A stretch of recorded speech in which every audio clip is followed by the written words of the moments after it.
Mâm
dân lệ,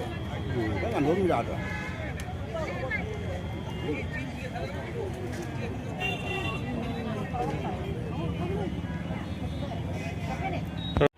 Asi khoi khongchat asi Manarbon gi mioi punbu gi khongchat ni khongchat se khoi haukiba megi tang ahumda Manipur da yamna thamoi sokngai ba thokdok kaya thokibida mioi kaya gi unsi pikhamna ki makhoi gi unsi pikhamna ki ba loinana lebak tu da irang horiba irang sing asi khoi lepna bagi Santi Purangna bagi tamakta koi Santi ki khongchat chatpani loinana koi ki mamingda candle singsi thanjaraga makoi gi atma Santi ki damakta koi khongchat si chatpani adu hairi bo khongchat sida koi government gi maigai da koi na hajaning badi tauriba thokliba burning oiriba mai jaktana jum kai kaya jum kungang kaya tumkhre asigumba kungang kaya tumkhibagi awa ana tauriba thodok kaya asi koi sagada asibule phanbiba loinana makoina lebakta separate demand tauriba administration bu separate demand tauriba state amada asigumba ekoi gi oiba yadaba makoi gi demand sing asi ekoi Manipur government loinana India government da koina asibu jenjen bibina bugi tamakta koi sing jabani aduna hairiba ihau asi karidagi tholakhibano karmana tholakhibano habisi mayamna khangibaduni hairiba ihau sing asiga irang kaya point kaya lauraga ST da koi base tauraga tawasidi koi khajitang nuaite masigi irang singsi amarom da hairoga masida irang ani ahum punjan khare poppy plantation ma jaure adudagi di makoina NRC gi su kirak pakhangde adugo NRC gi su akoi issue ma jaure aroi bada ST da tabani NRC habese akoi Manipur state ta nate mafam kaya de NRC tori bani NRC habese di akoi citizen gi akoi registration ni asidi akoi gi Indian citizen ama oibagi changdaba yadraba tawdaba yadraba niyam ni asibo akoi na Indian citizen ama oina akoi bu masi sub thok pasidi Indian gi rule da laibani loina na poppy plantation gi matang da su poppy plantation aisi poppy sidagi thogliba nasha ba poche kya morphine heroin adai di akoi gi mopia oiduna asina condolin adugumba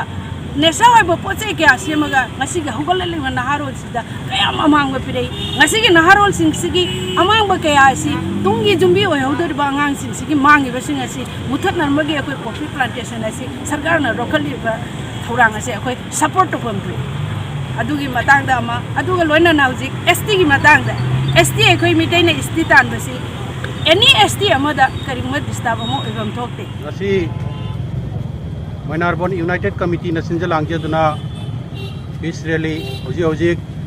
Manipur da Kanglubani gi irang thoktuna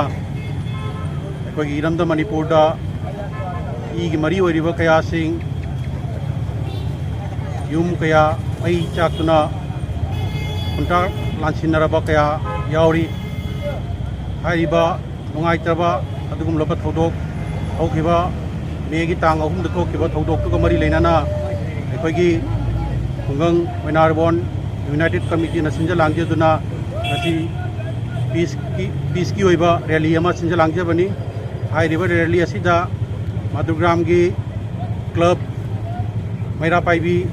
sing yauduna hairiba khongchat asida makoi saruk yaki rally asi Mainarbon gi hauraga mahasrok tamna lakle hairaga Mudrapur da leiriba Atal Bihari Bajpai gi maki statue asigi mang maktada ekoi iramda Manipur da laikraba igi mari oiriba singbu hawaina pontha oikraba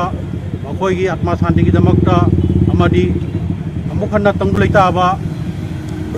purakpo irasano haibege ekoi sinjalangjabani maramaduna ekoi mapuda thongni jabo oina ekoi minute amasu tumina leminasi